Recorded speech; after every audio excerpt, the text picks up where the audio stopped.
వారి మాటలు, జనుల మాటలు వినటానికి ఇష్టపడతావు కానీ దేవుని మాట వినకపోవటం వలన విని చెడిపోవడం, వెనక చెడిపోవడం. 2 సందర్భాలు మీకు చెప్పాను. వెనక దేవుని దగ్గర చెడిపోయారు, మనుషుల మాటలు విని సౌలు చెడిపోయాడు. ఈరోజు విశ్వాసి జీవితంలో దేవుని మాటలు వెనక చెడిపోవటం, మనుషుల మాటలు విని చెడిపోవటం నీ ముందు ఉన్నటువంటి బలహీనత. ఈ జీవితకాలం శోధించబడతావు. దేవుని మాట విన్నావా బాగుపడతావు, మనుషుల మాట విన్నావా చెడిపోతావు. కానీ నీకు మనుషులు చెప్పిన మాటలు దేవోక్తులు కనపడతాయే. నీ మనుషులు నీకు చెప్పే మాట మంచి మాట కనపడద్దే. కొంతమంది మీ ఇంట్లో ఆత్మీయ ఆత్మలు ఉంటారు. ఆత్మీయ ఆత్మలే, అత్తలు కాదు. ఈ ఆత్మీయ ఆత్మలు ఎలా ఉంటాయో తెలుసా? మా అమ్మగారు ఆత్మీయ ఆత్మ, మా నాన్నగారు ఆత్మీయ తండ్రి, మా పాస్టర్ గారు ఆత్మీయ అన్న, ఇంకేమున్నాయి అప్ప బావ. వీళ్ళందరూ ఆత్మలకు సంబంధించిన వాళ్ళే చెప్పేస్తుంటారు మీకు. వాళ్ళు చెప్పిందే మీకు వేదం. బైబిల్ చెప్పేది వినరు. వాళ్ళు మనుషులర్రా, వాళ్ళ మాటలు వినకండర్రా. వాళ్ళు ఏవో చెప్తారు మీకు నచ్చినట్టు. ఆ మాటలు విని అది సోదే, జాతకాలు లాంటిది. అలాంటి పదాలు వినక దేవుని స్వరం వినండి. ఖచ్చితంగా దేవుని స్వరం వల్ల మీకు మేలు కలుగుద్ది.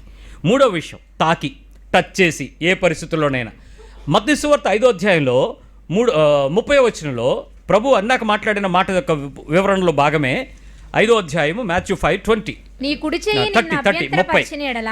ఎందుకు చెయ్యి దగ్గరికి వెళ్ళాడు? కన్ను దగ్గరికి వెళ్ళాడు. కన్ను తర్వాత ఏమన్నాడు? తాకిడి. యోహాను భక్తుడు ఏమంటాడంటే, మేము వేటిని కనులారా చూసామో, వేటిని చెవులారా విన్నామో, వేటిని చేతులారా మేము తాకి చూసామో వాటిని మేము ప్రకటిస్తున్నామన్నాడు. అంటే కను చూపును బట్టి, తను విన్న వాటిని బట్టి, చెవిని బట్టి, తన చేత తాకిడిని బట్టి క్రీస్తుని రక్షకుడని ప్రకటిస్తూ ఆయనయే దేవుని కుమారుడని, ఆయన అంగీకరించకపోతే మీరు దేవుని రక్షణలో పోగొట్టుకుంటారని స్పష్టంగా ప్రజల మధ్య బాహటంగా సాక్ష్యం ఇచ్చాడు యోహాను భక్తుడు. అలాంటి పరిచర్య నీ విశ్వాస జీవితానికి చెయ్యగనక నిన్ను అభ్యంతరం పెడితే దాన్ని ఏం చేయమన్నాడు? ఏంటో దానిని నరికి నీ యొద్ద నుండి పారవేయము.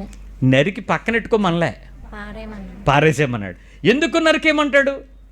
ఎవడైనా నరుక్కున్నాడు చూసారా? ఈడెళ్ళి కడప, ఈ మధ్యకాలంలో కర్నూలులో కూడా